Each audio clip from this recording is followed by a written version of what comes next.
This is the Lone Crater YouTube. We hope this video helps. You start by confirming the exact blow-off valve model and why you want Flutter.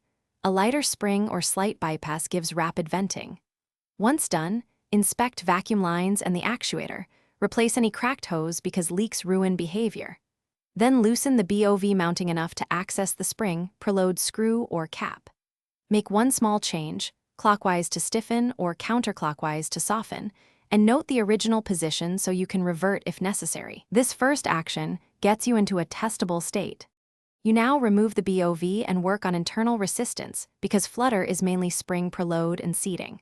Once removed, mark orientation and disassemble carefully. Clean carbon so the piston seals cleanly.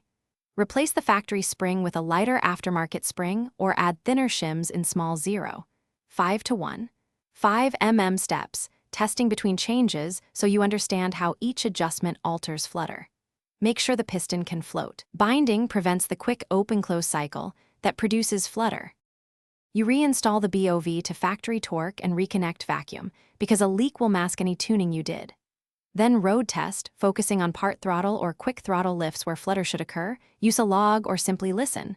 Flutter is rapid popping as the valve snaps. If it's too aggressive, increase preload slightly. If absent, reduce preload or check vacuum reference.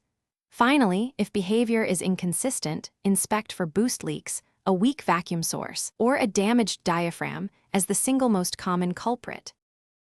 Thanks for watching. Consider subscribing if we helped you.